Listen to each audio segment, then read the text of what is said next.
Hey there, boys and girls. It's Miss Byrne from the Media Center. It's Friday. Hope you're ready to have some fun. First of all, let me start off by saying I'm so proud of all of you.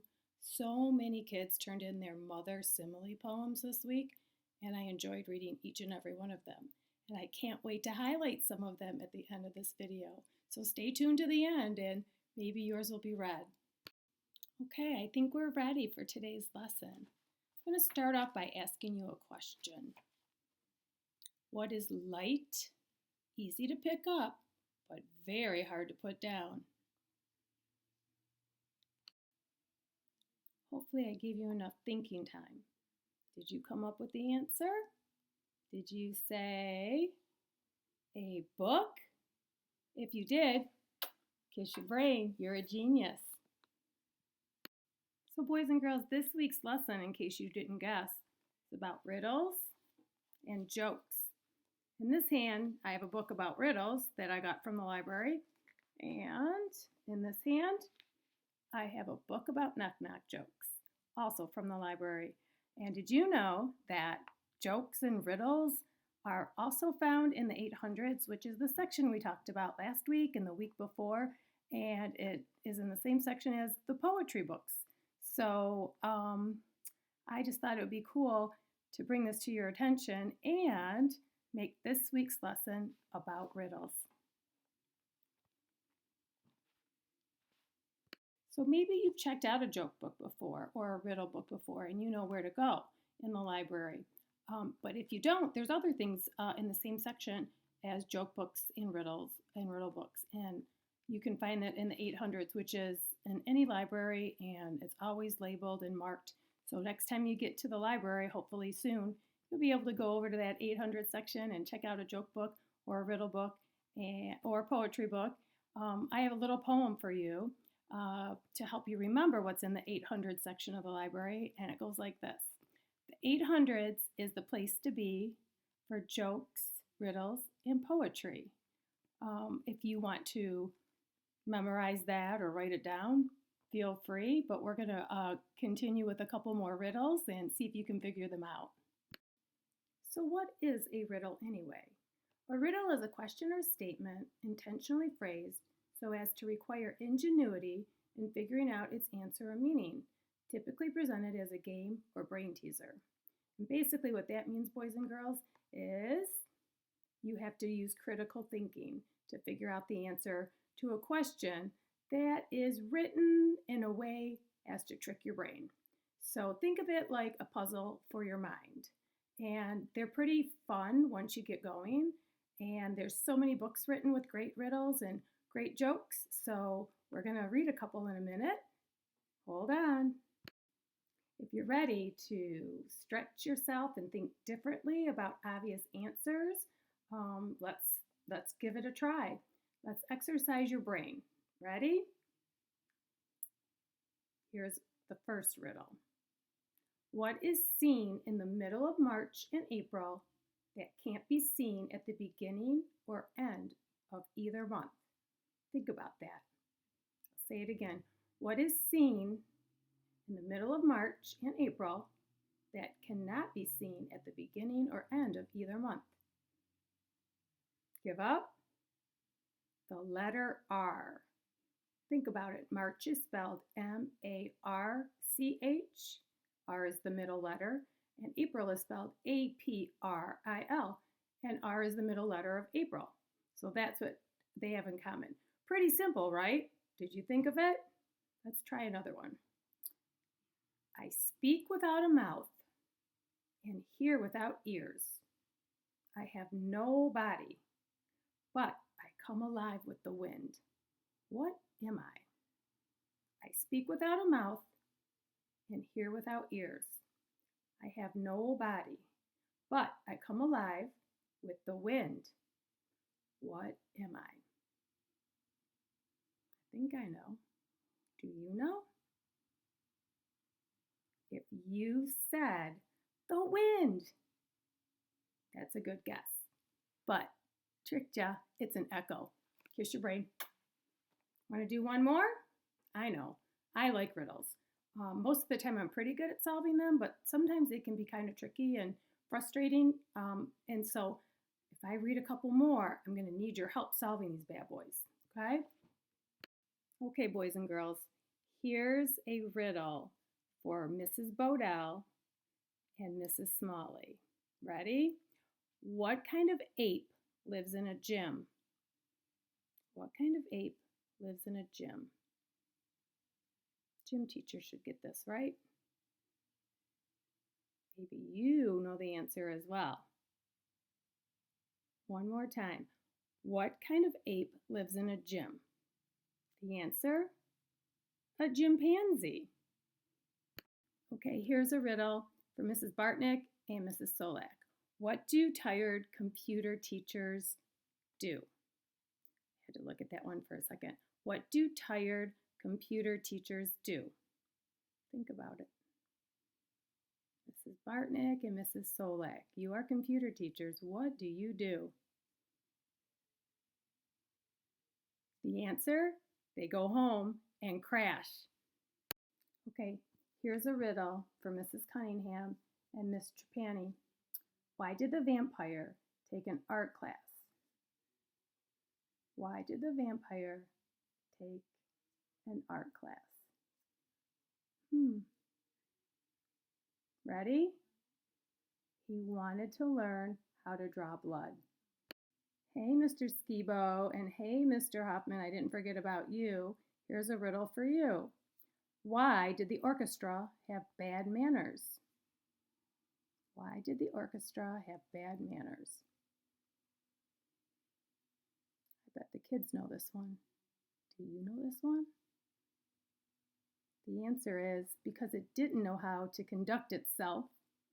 And finally, I have a riddle for Mrs. Woods. Mrs. Woods, what is the tallest building in any city? What is the tallest building in any city? Thought about you when I read this one. So the answer, and I'm sure Mrs. Woods got it right because she's so smart, the answer is the library is the tallest building in any city because it has so many stories. So boys and girls, I hope you enjoyed some of the riddles that I shared with you. Reading to solve riddles is a super fun way to entertain yourself and your family for hours. They exercise your brain, and it's a great way to push and stretch your brain, build those dendrites. That's what I like to say to my kids. So remember, think of riddles like puzzles for your mind, and once you start reading them, it's really hard to stop. You'll find those books in the 800 section of the library when you can get to a library. I hope that you go check them out. This week, if you are going to, and I encourage everybody to do your assignment, it's going to look like this, Miss Byrne's Riddles, and you are going to either make a copy of this and send it back to me with the answers. There's 22 new riddles that I didn't share yet, and you can type in your answer. I encourage you to do this with your family. Take turns reading the riddles and solving them, and write your answer or type your answer, and then either take a picture of your completed work and send it back to me. My email is right here in the directions, or if you want, I'm going to send it as a PDF so you can make a copy of it and type in your own answers. The last three, I'm going to turn to the last page so you can see what I mean. The last three, there's blanks, and you're going to write your own riddles. So create 3 riddles on your own, and don't forget to include the answers. Next week, I will share the best riddles that I get. Original riddles, and your family can help you with those as well. But it's a good, good activity for you to do with your family and just have fun.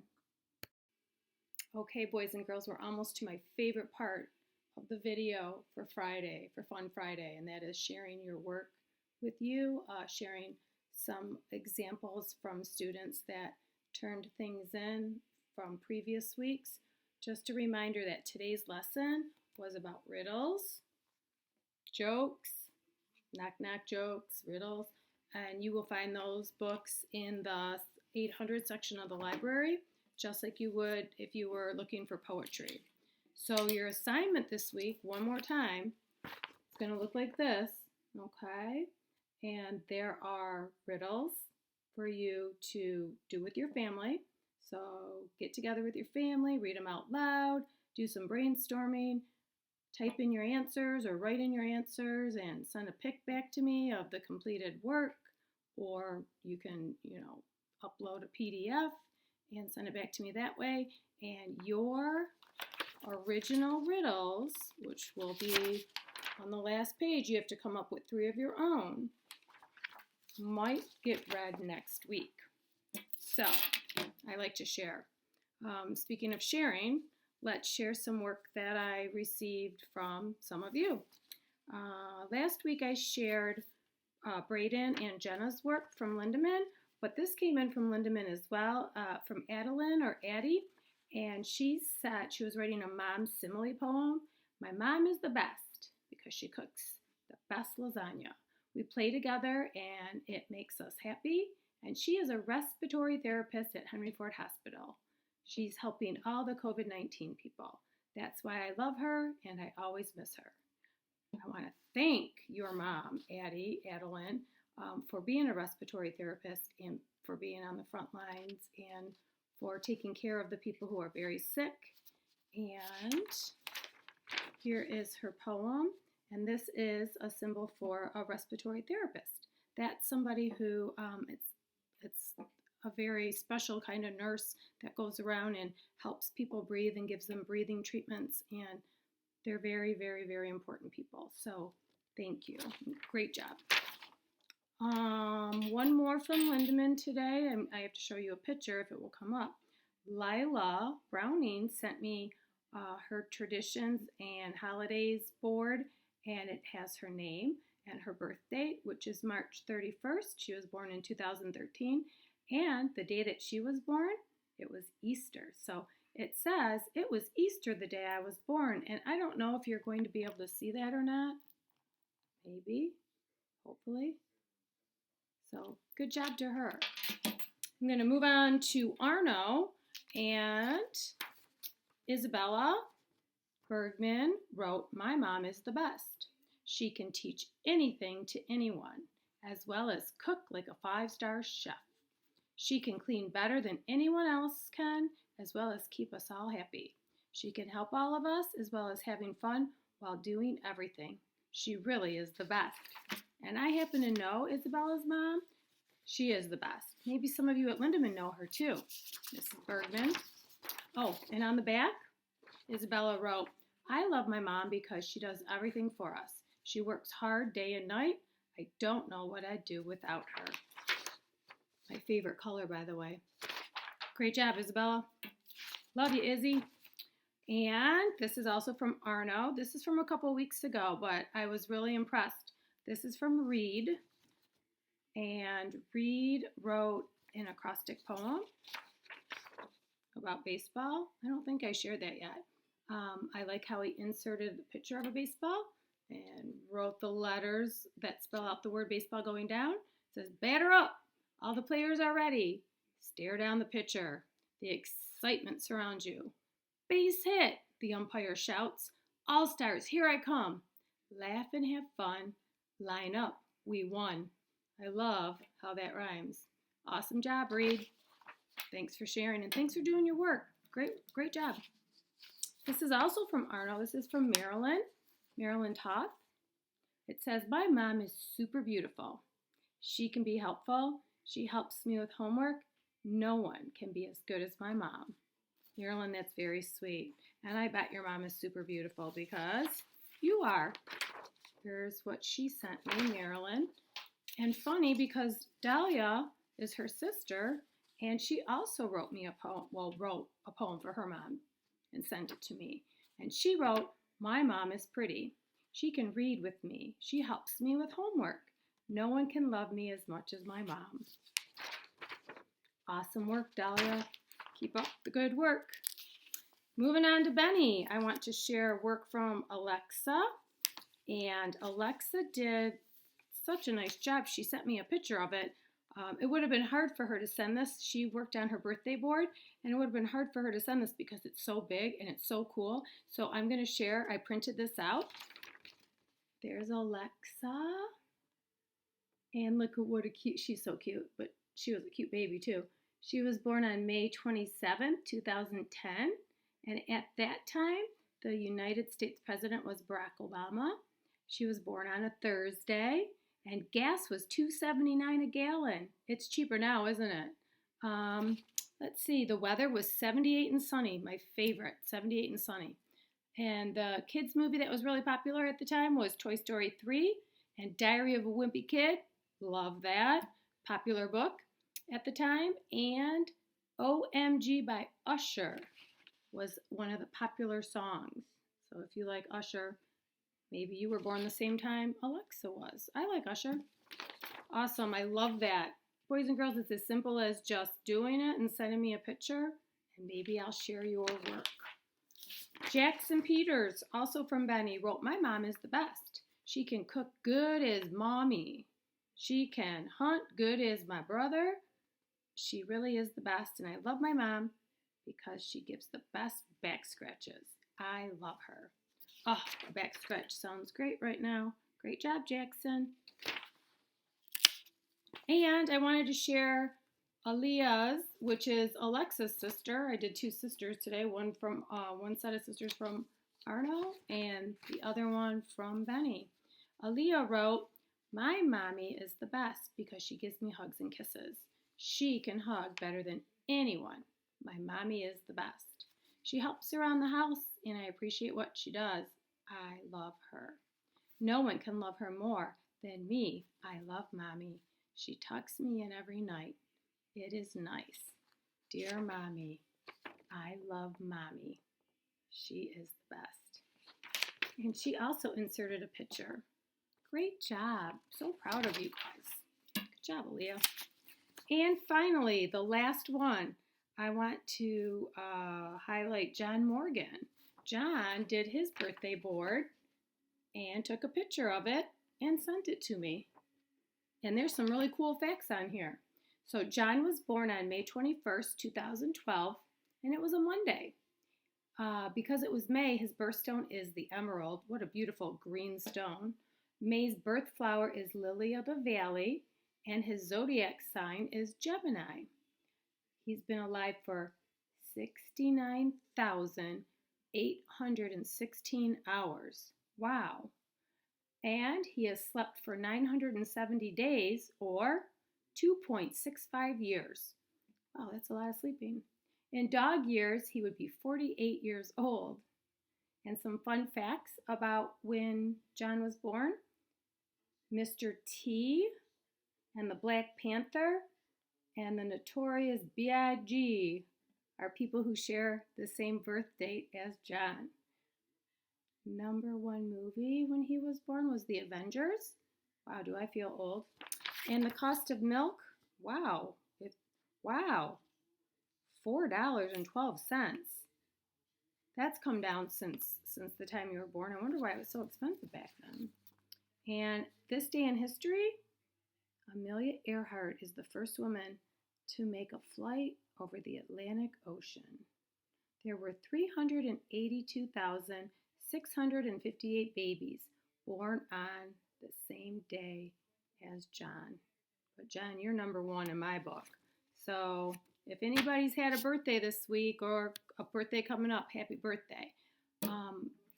Hope you enjoyed and you have a fun Friday, and I'll see you next week. Bye, boys and girls.